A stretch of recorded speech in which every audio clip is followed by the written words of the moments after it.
This is a documentary into the open mic scene, looking into the atmosphere at the events and the community that surrounds it.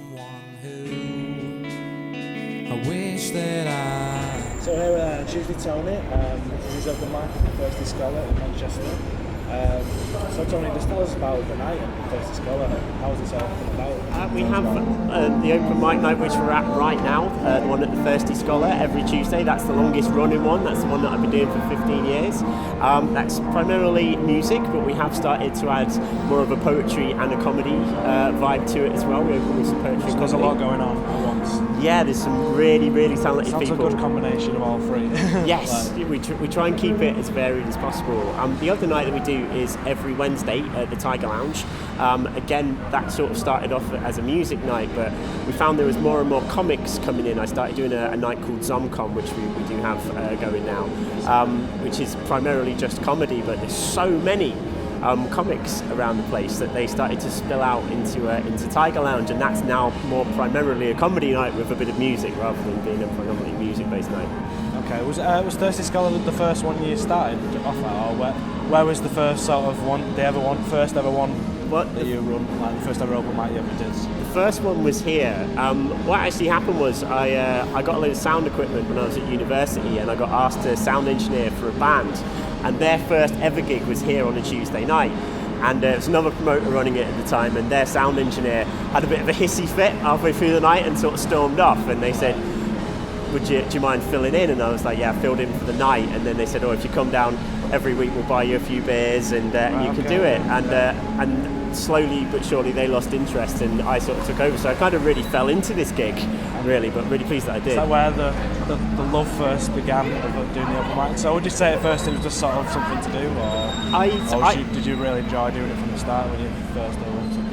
Well, I was at university at the time studying music, and a lot of my friends were obviously musicians and wanted places to play, and then I realised that I could be the person to book these people gigs. I mean, it was just one band a week when I was helping out these guys, and as they lost interest and I took over the night, I was like, oh right, I have this fantastic platform for my friends to perform, and that's when I started to perform more and more. And to be honest, it was a bit of a selfish thing. I knew that I had the opportunity to play as much as I wanted while I was running the night. Right, exactly. And now I just do it for the love. You know, it's sort of like I said, there's just so many talented people out there in Manchester, and I like to think that I give people a stepping stone into bigger stuff. You know, there's a lot of pay-to-play gigs out there. Used to be so friendly. Do you remember the memories we had? Just like them times alone in your stately home, and I would stay there overnight to make sure you're alright. Holdfast is a hidden gem that offers open mic events on a Thursday evening.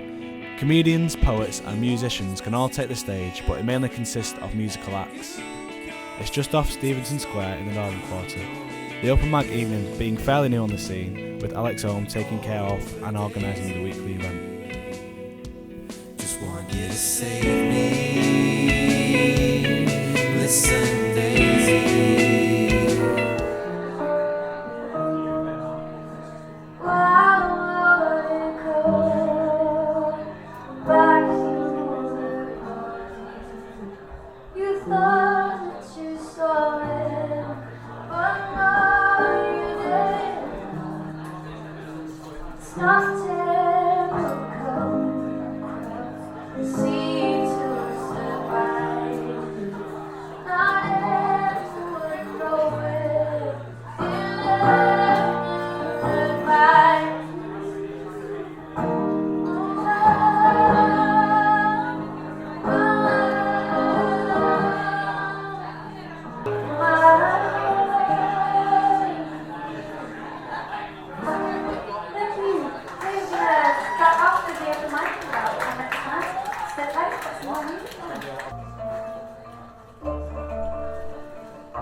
short break and then we've got Dom's. So this is going to be, this is interesting actually. This is a much better atmosphere than I thought it would be. Ladies and gentlemen of the Holdfast, how are we doing? We're XMB team. We like playing music, we like it quite loud, and we love it if you dance, or at least bop your heads. I know that it's an acoustic night and you're supposed to like nod appreciatively like this, but it's okay. You're allowed to dance. Right, here we go.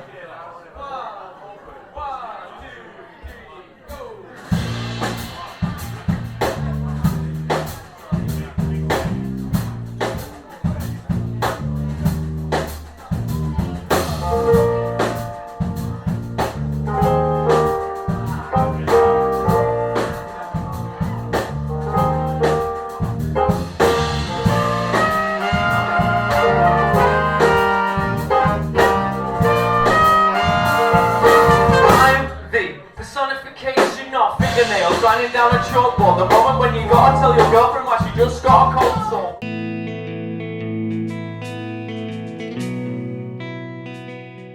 And finally, I went back to Tony to check out the Thirsty Scholar. It's right in the centre of Manchester here. I think you said that the train station is literally above the Thirsty Scholar, so you can get more central Manchester really, because you're the main sort of the people walking in and out. It's brilliant. You've got over the bridge that we're sat under right now. It's probably one of the main sort of rail veins, as it were, into the Manchester City Centre. So we get a lot of acts that come from quite far afield on the train to come and play. But like just over there is the busiest bus route in Europe, and these two things cross. And literally exactly where the Thirsty Scholar is, really. So we couldn't possibly be in like a better spot really for football. So it does mean we get a lot of audience football coming in, as well as, you know, sort of like people tend to gravitate here. Sort of like even on a Tuesday, which we're not talking a Friday or a Saturday night weekend night. It is a Tuesday night, and people do make the effort to come. Good evening, ladies and gentlemen of the Thirsty Scholar Manchester. How are you guys doing this evening? Are you okay? Excellent stuff. Well, ladies and gentlemen, without further ado, this man comes and plays every week. He's an absolute star of the Thirsty Scholar. Ladies and gentlemen, give it up for the one, the only Mr. Crazy Horse!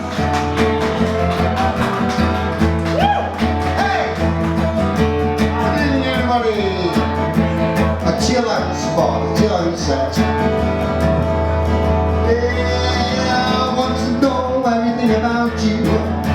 Since you turned and looked right at me, I never thought that I would meet somebody, and it's funny how life can be. Yes, it's funny how life can be.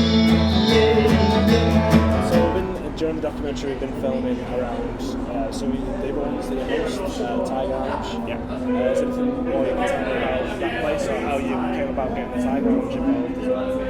I was approached by the Tiger Lounge about 2 years ago. They had a fantastic night there called Acoustic Wednesdays, and it was getting a bit quiet, and the promoter was looking to spend more time with his family, I believe, and they said, would you like to sort of come on board and help run that? And the first thing I wanted to do was change the name of the night. We ended up calling it Cat Music Wednesday. I had to get the name of the week in there because I'm Tuesday Tony, I like to do that. There's a sign outside that says Cat Music for Cat People, established 1997, and I love that because that's a Bowie reference as well, rest in peace. Yeah, just unfortunately just left us to it. But that night, I wanted to make that into more of a band-based night, and musicians are great. Sort of like being a musician myself, I'm not being disrespectful when I say musicians are not always the most reliable people in the world. Is sort of like as well. So occasionally we did find people. Yeah, I was going to say like people people cancel on the last minute, and then it was a bit of improvisation. But I guess with it being an open mic, a lot of people turn up that you didn't expect to come on in a major every night as well. So. Well, it's funny that you say that about it being an open mic, because we started a night in the upstairs of the Thirsty Scholar in the Zombie Shack called Zomcom. I met a fantastic bunch of young comics from Salford University, and they come down to the open mic here and did a cracking job. doing that, and I said, I tell you what, if you can do that once a month, I'll find a venue for you. And we did. We found Zomcom, which we're actually relaunching now as well, that monthly comedy night. But I also found that there was so many comics in Manchester as well, and they started showing up to this open mic at the Tiger Lounge. And when this night went from being a primarily music-based event to being more of, it's pretty much a comedy night now. Yeah. And something I'm really chuffed with, because there's two, obviously two, I'm not even going to mention these, but there's two fantastic comedy venues in Manchester, and now I've noticed that there's more and more these independent nights springing up, and it's fantastic to be a part of that as well. So like from the Tiger Lounge, just spread more people coming and spread around the whole city as well. That's pretty amazing, yeah. So let's just let's go inside and find out what the Thirsty Scholar is all about, and let's go in and check it out, shall we? Yeah, this is Tuesday Tony Presents. We've actually got poetry, comedy and music for you this evening, so triple threat. I'm going to be your first poet this evening. I'm going to perform some poetry for you. The first piece, it's about my relationship with my favourite beverage, which is whiskey, and it's called Alcoholic Synonymous. Hope you like. I need to fix me, I'm gripping on my whiskey. She's a tricksy mistress that's got me sipping fingers till I'm frisky. And it came on rather briskly like the kiss from that hit, but that hit's meant to fix me. And now I'm feeling tipsy, I wave goodbye to my mind and the rest of mankind. You see, I used to get pissed at my gigs. Now I spit sick when they're spinning my shit. I mix this elixir sick with my lips because I've got whiskey on my whiskers, I've got gin on my chin. Come and kiss me. You see, I'm an ill distiller with patience. Non-chill filter is gracious, drinking car strength on a park bench like a past tense non-age statement. You see, you're young but shit. I'm old but good. Let's see your double barrel mash and old contussion 3 wood. Or I could blag another gallon off the wagon of the crag and more, another dram and gallon we be having till we having more. If you bring the Bowmore, I'll bring the down more grain and the pain, make it rain like a downpour. You see, I used to get pissed at my gigs. Now I spit sick when they're spinning my shit. I mix this elixir sick with my lips because I've got whiskey on my whiskers, I've got gin on my chin. Come and kiss me. You see, I'm the host that boasts the roller coaster flow that is the dopest. All you average Joes start taking notes and just sit up and notice. Rose above your jokes and now I'm focused on my process. I'm not the bloke that chokes because he smoked and now he's toasted. See, I can throw my pros from the Poconos to Tokyo and my shows blow like Pinocchio's nose when the coke flows. I'm carving out a path onto the road that I have chosen. I used to shift more units than Walt Disney, though he's frozen. See, his arse is in the past and look who's kicking down his TARDIS. I don't need blow and booze to prove I truly am an artist. You see, I used to get pissed at my gigs. Now I spit sick when they're spinning my shit. I mix this elixir sick with my lips because I've got whiskey on my whiskers, I've got gin on my chin. Come and kiss me.